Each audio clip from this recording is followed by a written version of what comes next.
A paz do Senhor, estamos aqui para voltar novamente aos nossos estudos bíblicos, né? Nós demos uma paradinha aí, mas estamos voltando. Vamos dar continuação aqui no livro de Marcos, o capítulo 3 e o 4. Vamos ver toda a trajetória de Jesus, estamos acompanhando dia por dia. E isso é maravilhoso. Vamos fundo estudar a palavra, né? Vamos orar? Pai querido e amado, nós te damos graça por esses momentos que vamos passar aqui, Senhor, aprendendo da tua palavra. Vem conosco, Senhor, esteja em cada coração, abre a nossa mente, o nosso entendimento para nós aprendermos, ó Deus. Deus, a ler a tua palavra e entender aquilo que o Senhor quer falar conosco. Eu te agradeço e te louvo, em nome de Jesus, amém, glória a Deus. Então vamos lá, meus irmãos. Aqui nós estamos diante de várias situações, né?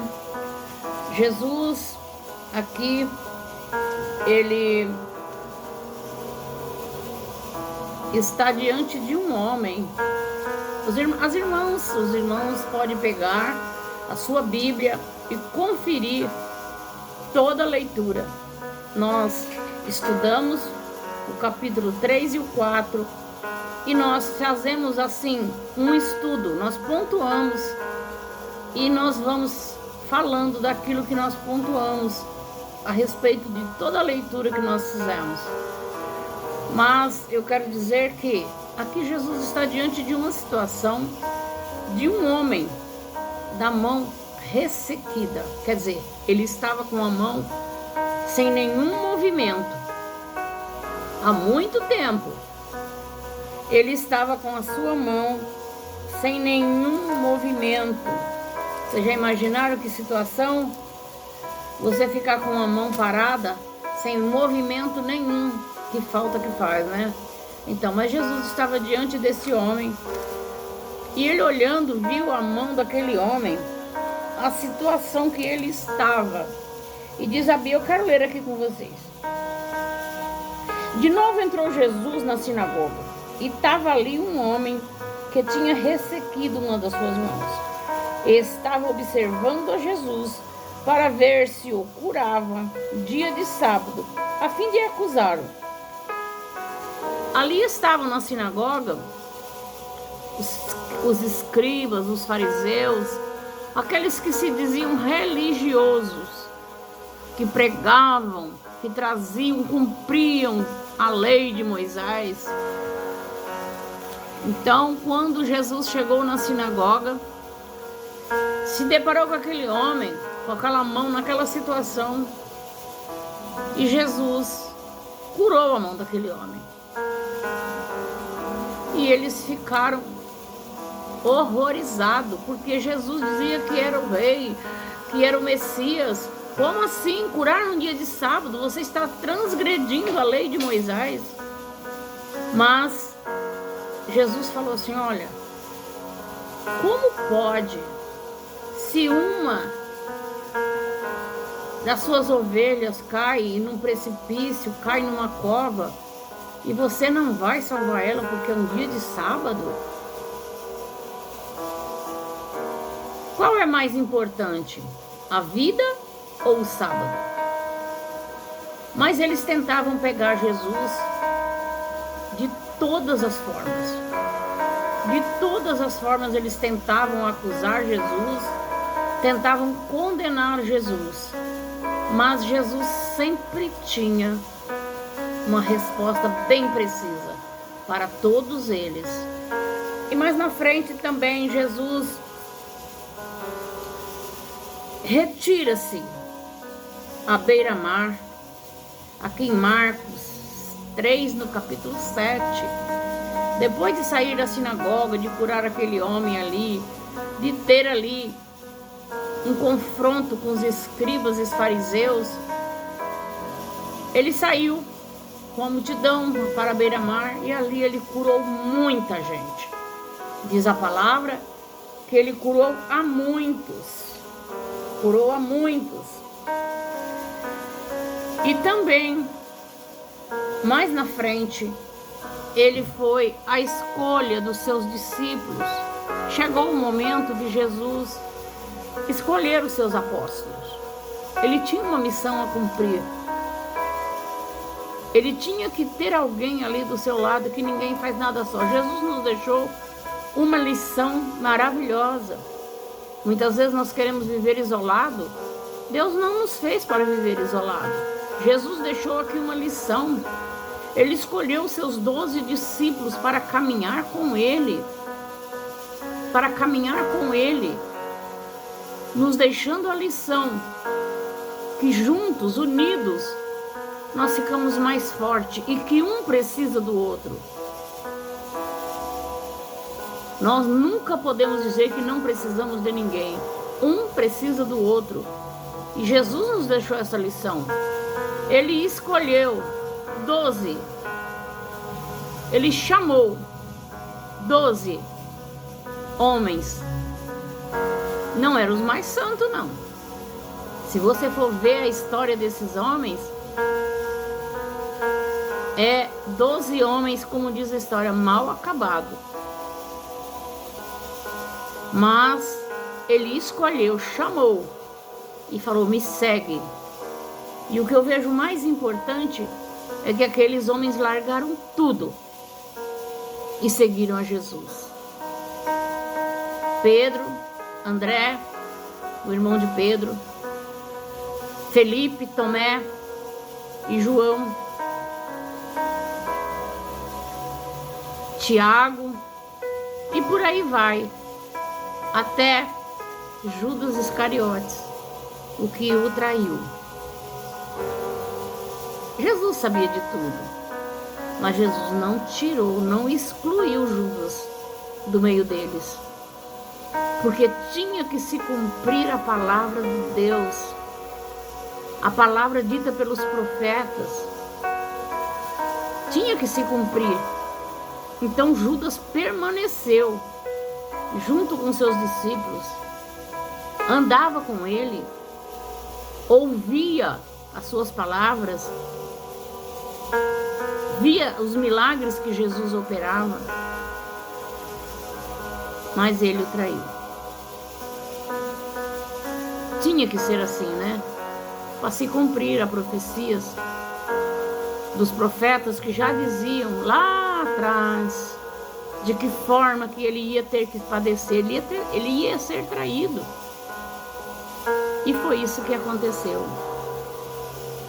E mais na frente nós vemos, depois que ele escolheu os seus discípulos, ele chegou com os discípulos a falar, a ensinar eles, mas ele sempre falava por parábolas.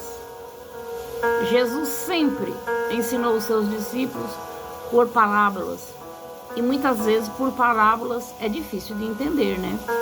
Mas Deus foi dando sabedoria, e ele, para os discípulos, ele parava e ensinava.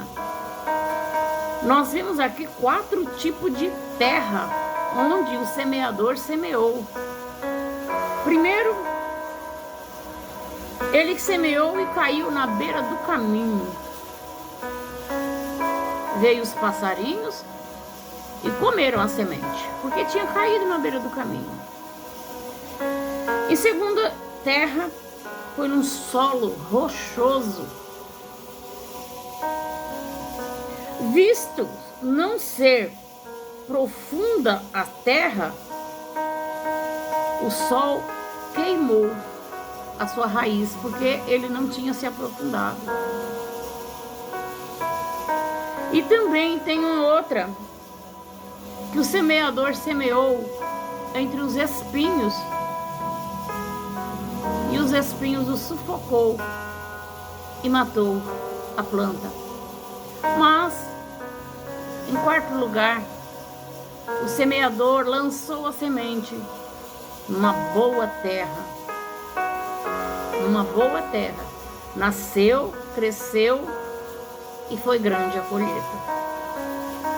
E os discípulos falaram para ele: mas mestre, como assim? Eu preciso entender o que significa isso. Eu tenho que entender o que significa isso. Nós temos que entender. Porque Porque muitas vezes eles não entendiam o que Jesus falava, as parábolas. Mas Jesus não deixou eles assim sem entender. Jesus falou, senta aí. Agora eu vou ensinar para vocês os 4 tipos de terra que foi lançada essa semente. O semeador semeou a palavra na beira do caminho. E segundo a palavra,